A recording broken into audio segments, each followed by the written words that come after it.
what do you think about this coverage about the Ontario Provincial Police doing a DUI on this Buffalo Sabre player, and how much media attention it's got? Well, it's definitely got a lot of attention. I mean, we heard yesterday afternoon there was breaking news. I was at work and I got a bunch of immediate emails about it. And Ryan O'Reilly was charged with an impaired driving charge. He collided at a Tim Hortons building in Lucan, Ontario, which is right around London.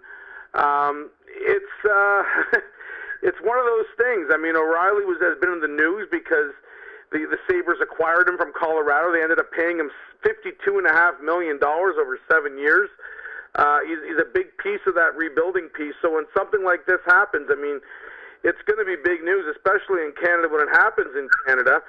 And it doesn't look good right now for O'Reilly. I mean, if you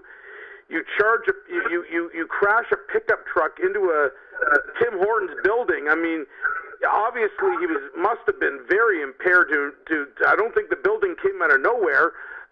It's a pretty big story, and I think Mr. O'Reilly could definitely be facing some serious punishment with what happened. I mean, it's really not good. I don't think Mr. O'Reilly has to worry about the NHL.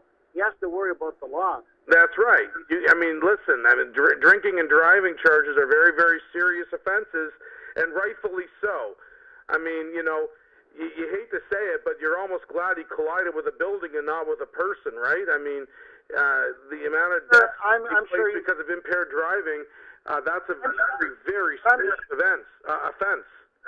But I'm sure as a human being, he's happy, too, that he collided with a building. Yes. Not a human. It's a lot easier on your soul and on your conscience if you collide into an object and not a human. But I think he's got some serious criminal he does. aspect, and I don't think he has to worry about the NHL. I think that he could possibly do jail time. Well, listen, I mean, when you sign a $52.5 million contract, you're pretty much set for life if you live your life the right way. And I think that's what frustrates so many people. It's not like this guy can't afford to pay a driver or if he wants to party in a limo. You should not be driving.